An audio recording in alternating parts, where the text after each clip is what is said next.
Hello, good evening. This is Akash Srivastav here once again in this platform on YCT Talk और जहां पर youth publication के द्वारा youth competition times के द्वारा एक नया इनिशिएट किया गया जहां पर एक 1-to-1 हम टॉपर से बात करते हैं जिन्होंने किसी भी फील्ड में कोई भी एग्जाम क्वालिफाई किया हो।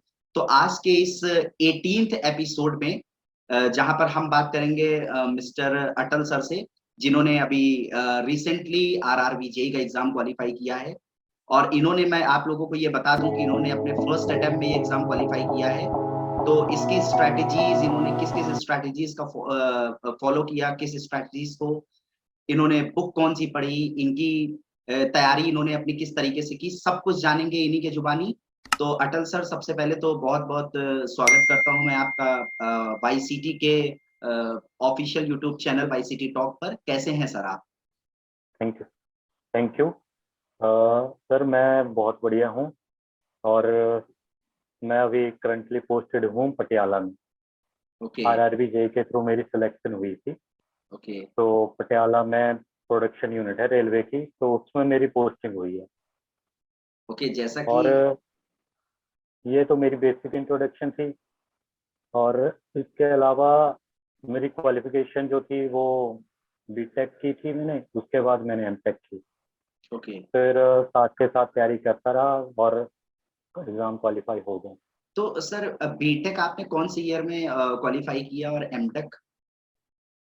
मेरे 2015 में मेरी बीटेक क्वालिफाई और जो एमटेक है वो 2018 में। ओके बीच में मैं थोड़ा तैयारी भी करता रहा, थोड़ा घर की भी मतलब जिम्मेदारी थी, तो वो भी साथ के साथ चलती रही। तो सर, जैसे कि होता है कि बीटेक और एमटेक करने के बाद कंपनीज प्लेसमेंट होता है, जहां तक मुझे लगता है कि वहां से कंपनी हम्म। प्लेसमेंट होता है। तो काफी सारी कंपनीज आती हैं और जितने भी कैंडिडेट्स हैं उनको हायर करती है और अच्छे पैकेज पे। हम्म। तो मतलब बीटेक और एमटेक करने के बाद आपके पास दो ऑप्शन थे, या तो आप मतलब कोई कंपनी आपको हायर करती, आप उस कंपनी के लिए काम करते, या फिर एमटेक करने के बाद हम्म। आप टीचर या फिर प्रोफेसर, आप प्रोफेसर की पोस्ट पर वहां पर पढ़ाते लोगों को। तो इस दोनों के अलावा आपने मतलब दूसरी ही लाइन को सेलेक्ट किया और रेलवे में आने का एक ड्रीम जॉब होता है हर किसी का। तो इसके बारे में थोड़ा सा आप हम्म। लोगों को बताइए। तो पहले तो मैं बताना चाहता हूँ कि जब मैं बीटेक करके कर ली मैंने, जी। तो उसके बाद मैंने टीचिंग ज्वाइन की। सबसे ओके पहले मेरा फोकस था टीचिंग का। तो ओके एक पैशन भी था। कल धीरे धीरे फिर मैंने एक गवर्नमेंट जॉब की भी मतलब घर को उम्मीद रहती है घर वालों को कि हाँ गवर्नमेंट जॉब होनी चाहिए। खुद को भी ऐसा लगा कि नहीं, गवर्नमेंट जॉब में ज़्यादा जो इज्जत है वो प्राइवेट में नहीं है। जी जी बिल्कुल। फिर और दूसरी चीज, जॉब सिक्योरिटी की भी बात करें तो जॉब सिक्योर हो जॉब जाती है। सिक्योरिटी की सबसे सबसे बड़ी बात है। वो तो है। अब मैंने इससे पहले टीचिंग भी की थी, तो एक बार प्राइवेट की और एक उसके बाद प्राइवेट करने के बाद खुद का भी मतलब टीचिंग कोचिंग सेंटर का खुला था। ओके पर फिर साथ के साथ ही आरआरबी में सिलेक्शन हो गया, तो फिर मैं आरआरबी में चले गए। तो ओके। यहाँ पे तो फिर गवर्नमेंट जॉब की एक सिक्योरिटी रहती है, तो आपकी जॉब सिक्योर है और थोड़ी इज्जत भी बन जाती है जी जहाँ बिल्कुल आप जाते बिल्कुल। हो घर में। नहीं, वो तो ऑब्वियस सी बात है। अच्छा अटल सर, ये बताइए, एक क्वेश्चन है लोगों का कि इसमें हम्म। जैसे कि जो भी इस फील्ड में आना चाह रहे हैं, जो भी तैयारी करना चाह रहे हैं जेई की या फिर आई की, तो इसमें हम्म। एग्जामिनेशन जैसे दो स्टेज में होता है। एक मेरे हाँ ख्याल जी। से प्रीलिम्स होता है और मेंस प्रीलिम्स एग्जामिनेशन और होता है। मेन। जी, तो प्रीलिम्स में जैसे एग्जामिनेशन क्या पैटर्न क्या रहता है, इसमें सब्जेक्ट्स कौन कौन से रहते हैं? सर इसमें अगर जो आपका प्रीलिम्स है वो तो अगर आप एसएससी को लो, एसएससी के सीजीएल को ले लो या आरआरबी के ले लो, तो ओके। इनका प्री का सेम सेम रहता है, ज्यादा मतलब वो मतलब डिफरेंस नहीं रहता। हाँ, रीजनिंग और मैथमेटिक्स, आपका इंग्लिश और जीएस जीएस। जीएस का पोर्शन रहेगा, जी जनरल स्टडी का होगा एक, जी जी। जीके का, एक रीजनिंग का, एक एप्टीट्यूड का। ओके। ये वाला तीन जो है वो कॉमन रहते हैं, सीजीएल में भी हो जाए चाहे आरआरबी में। जी जी। और इंग्लिश का थोड़ा बहुत रहता है, पर ज्यादातर बेटे जो है वो जीके और एप्टीट्यूड की रहती है ओके। प्री में। प्रीलिम्स में। हाँ, तो इसमें प्रीलिम्स में। प्रीलिम्स का टेक्निकल का भी कोई पेपर आता है, जैसे कि वो मेंस में आता है टेक्निकल पूरा? नहीं, टेक्निकल का प्रीलिम्स में कुछ नहीं पूछा जाता। ओके। टेक्निकल का जो भी होगा, अगर आप जो जो जिस फील्ड में कर रखी है, अगर मैकेनिकल से पेपर भरा है तो प्री मेंस में आपको मैकेनिकल के रिलेटेड क्वेश्चन आएंगे। अगर ओके। सिविल से की भर रखा है तो सिविल के रिलेटेड मेंस में क्वेश्चन पेपर आए, ओके। तो वो मेंस में ही रहता है तो टेक्निकल का। आपके मतलब आपके क्या मार्क्स थे प्रीलिम्स में और मेंस में? प्रीलिम्स में मेरे अ, अभी मेरे को एग्जैक्ट पता नहीं है, लेकिन 70-75 के नियर अबाउट थे, इसी के ओके। बीच में थे। ओके। हम्म।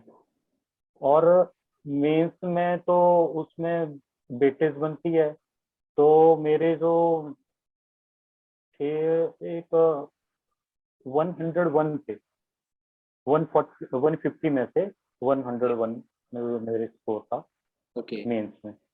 ऑलराइट। तो सर आप बताइए, जितने भी एस्पिरेंट्स हैं, अब मेन क्वेश्चन पर आते हैं कि आपने तैयारी कैसे की, मतलब टेक्निकल की नॉन टेक्निकल दोनों को ही आप, क्योंकि आप टेक्निकल फील्ड से बिलोंग हम्म करते हो, आपको सब, हम्म क्योंकि नॉन टेक तो काफी, मतलब समझ लीजिए एप्टीट्यूड वगैरह तो आप लोग जब गेट वगैरह का एग्जाम देते हैं तो उसमें आप लोग पढ़ लेते हैं, बट अगर बात करें हम पढ़ लोग लेते हैं। जीएस वगैरह की तो काफी वेटेज रहता है, और मतलब बहुत ही प्रोमिनेंट रोल भी है, और क्योंकि ब्रॉड सिलेबस भी है, तो उसको मतलब किस ब्रॉड है। तरीके से आपने पढ़ा, टेक्निकल और नॉन टेक्निकल की तैयारी कैसे की, और ओवरऑल आपने इस एग्जाम की तैयारी कैसे की, ये आप बताइए, आप जितने भी एक्सपीरियंस देख रहे हैं आपको।